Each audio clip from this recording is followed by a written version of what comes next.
Hello, hello! So I'm really excited to announce that last week I uploaded the last short story I was planning to upload on my blog regarding this 1 year short story challenge, and I thought it's only fair to sum up this whole journey and share with you what I learned, what were like all the good parts I appreciate about this challenge, and also all the ways the challenge failed me in some ways, and like all the bad aspects of it.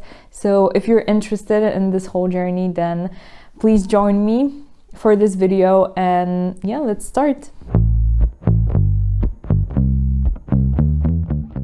So I definitely have a lot of mixed feelings about this whole challenge, but we'll get into all of this later. And for now, I think it's finally time to explain what the whole challenge was actually about, because I guess you could kind of see what I was doing and from that figure out what the challenge is about, but I never actually sit down to write or like to record an explanation of what I promised myself I would do. And I think it's also because till the last moment I didn't think I would actually make it. So I didn't want to like overcommit myself on the internet as to what I would actually do, and then I could always have this like escape, let's say, of, oh yeah, actually the challenge was not about writing for a whole year but only for 3 months, you know, and it's fine because I never actually explained what I wanted to do, so then no one would know that I failed the challenge, kind of. But we actually did make it, which I'm so happy and relieved and excited about. So basically what I promised myself last year was to write one short story per week, and it was supposed to be based on a random prompt to help me get started. So what I was doing at the beginning was just generating prompts in ChatGPT to make it like random and to ensure that I didn't know the prompts before they were actually generated, and then I just wanted to sit down immediately after receiving them and just write whatever came to my mind. So that was kind of the concept at the beginning. But then chat started to repeat itself a lot, and the prompts became like really boring, and they all sounded the exact same. So after I think a month, maybe 2, I changed the direction kind of, and I started to think of the prompts myself. So for example, I would just go down the street and I would see a woman in the window, and so the prompt for this week would be a woman in the window, for example. So that was basically kind of what I was doing, and I really wanted to write based on prompts, to just not trap myself into some like super big grand ideas, but I really wanted to write just whatever came to my mind without any pressure, and just see how my creativity would react to different words, to different phrases, and so on.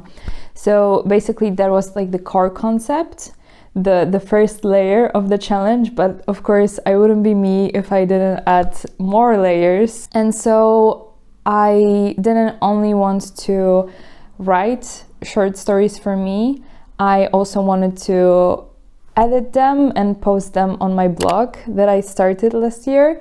And I also wanted to record the process, the writing sessions, and put them on YouTube. So I think this layer is what led to a lot of problems later. But yeah, we'll get into that, into some of the cons of the challenge. But yeah, for now, I think we can get into what I learned, because I learned a lot, and I really wanted to share the results with you because they were absolutely mind-blowing. And so the first really cool thing that I learned was how to finish stories and how to sort of find a point to what I'm writing. So before that, I would have always a lot of really different ideas for example, how I would start a story, or like some kind of a random dialogue in the middle, or maybe a cool ending, but I never really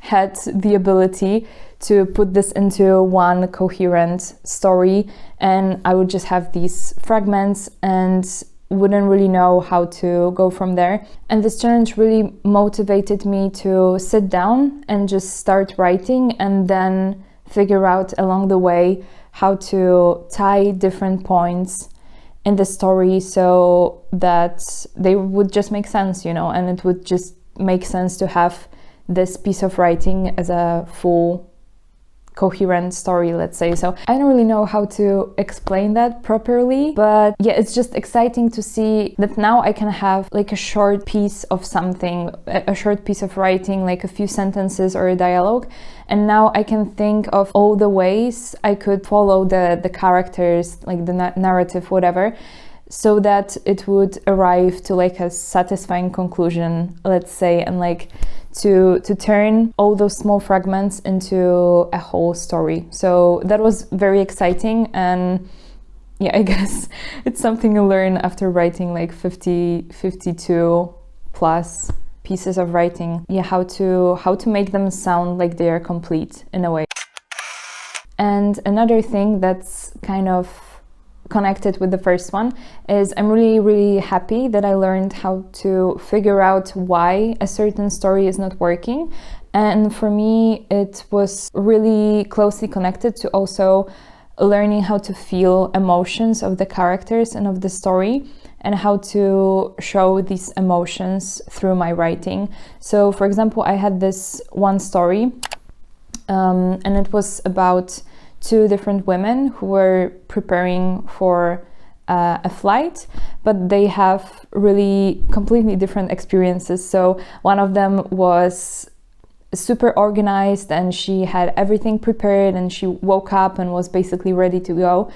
And the other one was really messy and disorganized, and she like missed all of her alarms, and she woke up and she was like, oh shit, I have to take the flight. So like I knew that I wanted to write their points of view from like a completely opposite experience, let's say, but I didn't know anything past that. So then when I got to writing, it was really hard to figure out what the story should be, you know, because I didn't know anything about the characters and what I wanted to say, apart from the fact that I wanted to say that their experiences are different. So yeah, what I did was to really focus on who the characters are.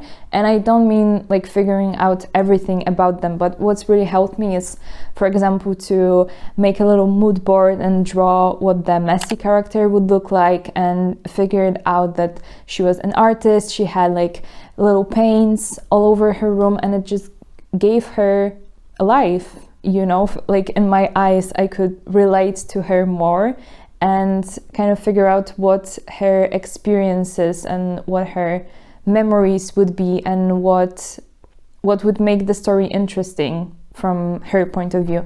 So that's something I learned and I didn't previously know how to do, and it's really exciting to just find out all the different ways to help myself get through the story and like find a solution to why the story is just not sounding the way it should. Like it doesn't sound exciting and like something I would read. So that was really cool. I didn't think it was a thing you could learn even somehow. So it's just really cool to see that like as time progressed, I could just solve these things more quickly because I had different ways of dealing with them. So that was really cool. However, one of the really coolest and biggest things about this challenge is that I finally allowed myself to write dumb things. And yeah, overall, what you have to know about me is that I'm the biggest perfectionist there is. And I, like, whatever I start, I always judge myself for it, and I always think that it could be better and, you know, I'm not good enough and I should improve it in like 100 different ways and so on. So with this challenge, I'm really so grateful that I just allowed myself to be. And also, like, the amount of time I had per story was really, really short. Like, writing and editing and posting a full story alongside all of these other things I wanted to do, like editing a video for YouTube and so on. It's a really short amount of time, and it was problematic at some point, of course.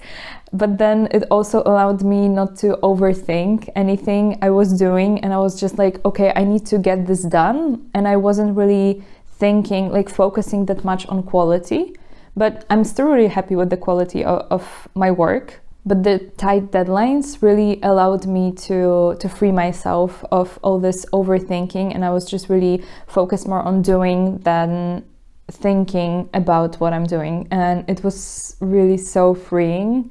And it also allowed me to play a lot with my writing, because at some point I was like, okay, I don't care anymore, because I don't have time to make it into like this grand, amazing breakthrough story. So I might as well just write something dumb and have fun with it and experiment, because I wouldn't be able to make it into a masterpiece anyway, you know? So what I would do is I really focused on reading more also throughout this year, but then I started to read more mindfully, and then I found myself picking up some small things that I liked about someone else's writing, and I would just experiment and make it my own in different stories, and that would allow me to like experiment with what kind of a narrator I would use and where I would place the story, for example, or whether it would be full of dialogues or maybe full of descriptions. And so I really was experimenting all the way throughout this whole experiment, and it was really so fun, and it also allowed me to find my own style of writing. To be honest, right now I'm really more mindful of how I like to write and what I like to write, and at what way I like to express myself, and what words, like what vocabulary I like to use and so on. So it was really a life-changing experience, because I would never otherwise allow myself to experiment so much, and I would be honestly a worse writer because of it. So that is something I really, really appreciate about this challenge, just allowing myself to stop overthinking everything and just focus on just doing and producing stuff and having fun with it. So that was definitely a highlight of this whole challenge. And another thing I noticed this year is that I'm really not a person who plans things. I'm really not someone who likes to have everything written down and has a plot figured out before I even start writing. Like, I just can't do it this way, you know. I don't know why, it's just not working for me. I really prefer to sit down and explore the story as I'm writing it, like I would read it, sort of. So throughout this challenge, I really learned how to trust this process, because I would go into the story and I would have literally no idea of what I wanted to do. But then as time went by, I would just write and write and write. And as I was writing, I was solving some of the stuff that I would just not think of if I were just, I don't know, laying on my bed and wondering, oh, how will I end the story? Should it end like this, or should it end another way? I'm just not this type of person. So I really learned how to trust the process, and it's really so freeing. And it's also helping me out a lot, because now I started to finally write a book I was thinking about for a long time, and I have literally no idea how it's gonna end, like no idea. And at first I was really afraid of this. Like, I started writing and I'm like, okay, I have half of a character, I know that I want to have some magic in it, and that's basically it. So it's really scary to just allow myself to exist with this idea and just allow myself to explore the story as I go and not have everything figured out. And it's really contradictory to the person I am. But yeah, we're trusting the process, and I've learned 52 times that the process is really working, and if I give myself some time and grace, then everything is just gonna solve itself. So that's really a mindset that I never thought I would allow myself to have, and it's really exciting to know that it's there finally ingrained in me somehow. So it's really, really cool. Throughout this year, I also learned how to write when I don't really feel like it, which is gonna be a bit of a controversial point because it's also something that led me to a lot of the cons that I'm gonna present you later. But overall, I think it's really nice to just experience that sometimes if I give myself a little push, you know, if I don't want to write, but then I somehow convince myself that it's not that scary and I sit down to write, then it actually turns out not to be so scary and I write a lot of great things. So that's kind of what I learned. But you also need to be really careful with that, not to like lean into the dark side of this. The last point I'm really, really happy about is that I just became more confident in my work and what I'm producing, and more confident in sharing it with you, for example, with just the world, the internet, whatever. Because like last year, a year ago, before starting this challenge, I was really, really self-conscious and I didn't want to share anything online. And I'm overall also a person who doesn't use social media that much. I didn't grow up with social media, let's say. Like my parents didn't allow me to have Facebook or Instagram or whatever, so I only got these accounts really late in my life, like around high school and even during my university years. And in some degree I'm really, really grateful for this, because I don't really like the impact that social media has on me, and I try not to use it too much in my life. But it also stole from me this mindset of freely sharing my life online. So that's what I had to learn on my own, how to not be scared to post and how to not be afraid that someone is gonna see my work and someone is gonna judge it, someone's gonna read it and be like, oh, it's this girl, I know her and she's doing this weird stuff right now, and so on. So that was like one of my biggest fears going into this challenge, and I'm really happy to see that I overcame at least a part of it. And now I'm really just leaning more into being myself and being confident about who I am and what I do. And I find myself thinking less and less about how other people are gonna see me for what I do. So that's really, like, all of these points are really super exciting. So I don't know how to choose which one is the best. But yeah, this has been my experience, and I think for the most part the challenge has been really, really great and allowed me to grow in more ways than I could have ever imagined. So that's really, really exciting. But there are also some very serious negatives about it, and I want to address them right now. So one of the biggest things about this challenge is that it was burning me out repeatedly all the time. Oh, and also I wanted to record another Write With Me video today and write another short story. And I have to say, I don't know what I was thinking embarking on this 52 stories in a year challenge, but it's been really kicking my ass and I'm so fed up with it.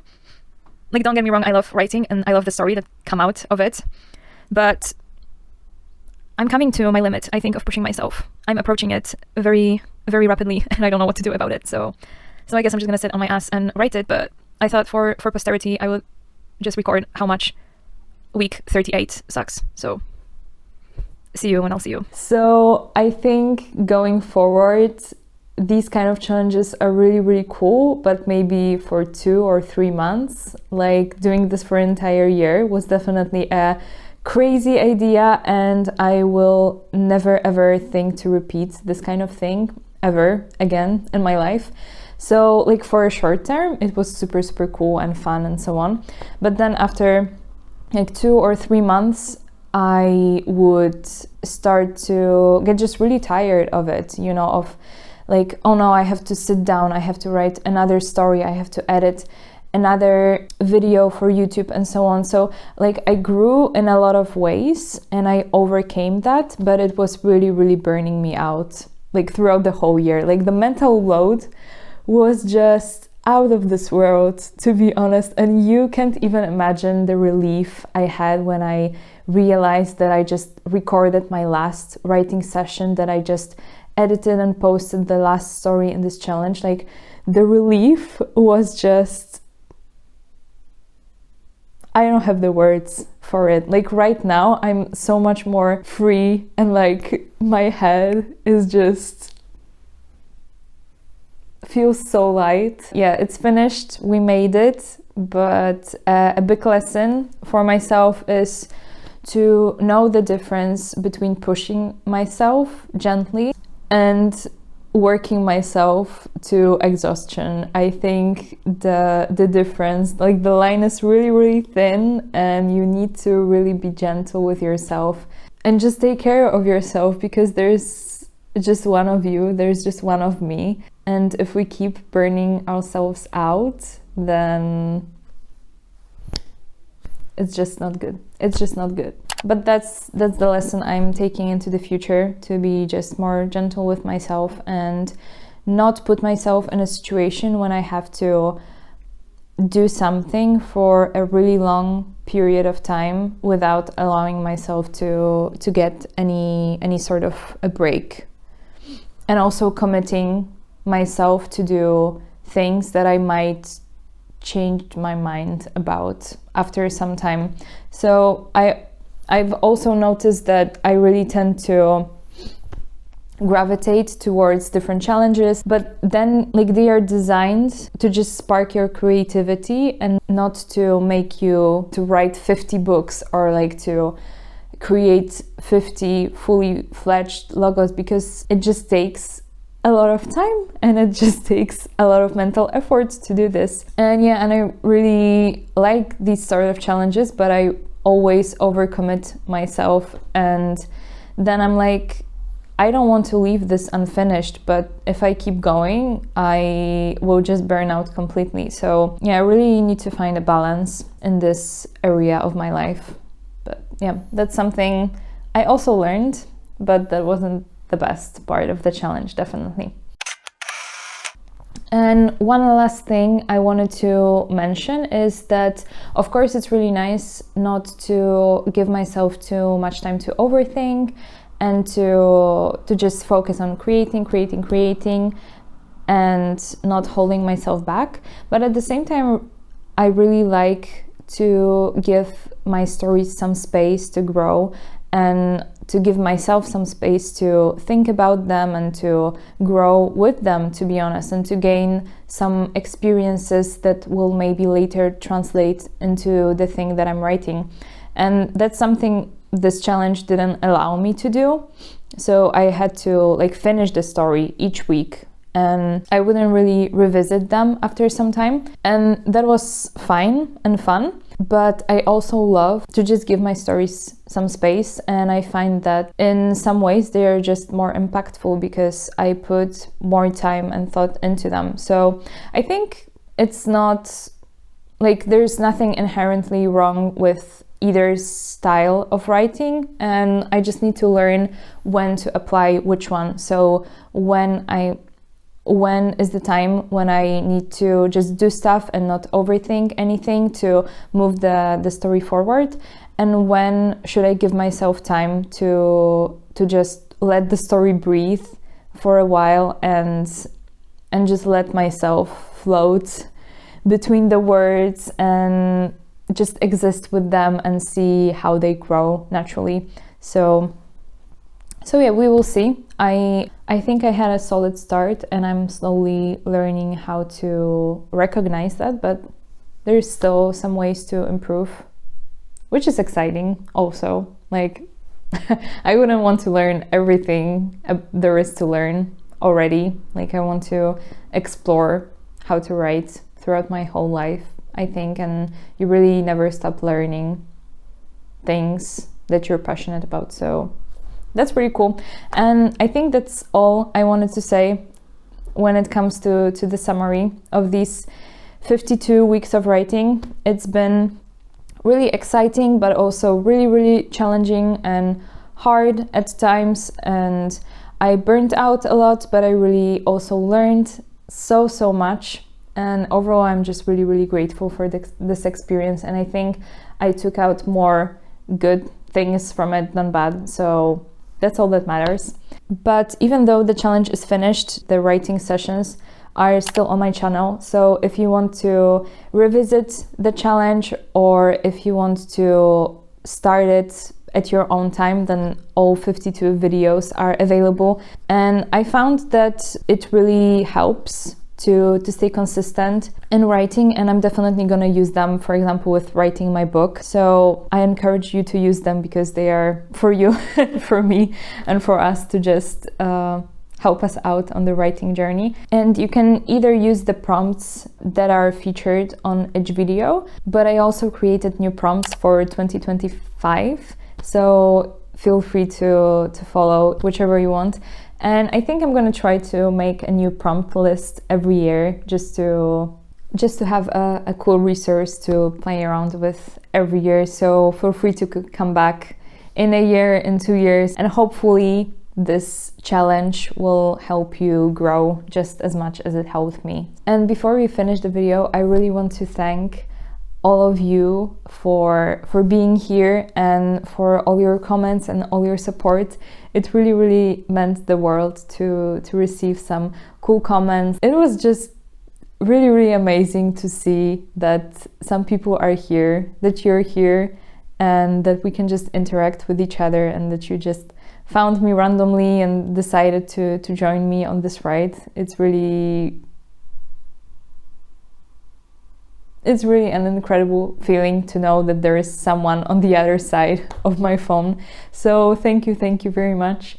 And I hope you'll stay for a bit on this channel. You can either, like I said, revisit the playlist, or I think in the upcoming months I'm gonna focus a bit more on my graphic design journey. So if you're interested in that, if you're interested in designing some cool illustrations, or like watching me design some logos, or maybe redesigning some logos, or making some zines or some posters, or a cookbook, for example, because I'm planning to do that too, then feel free to stick around, and I'll see you in the next video.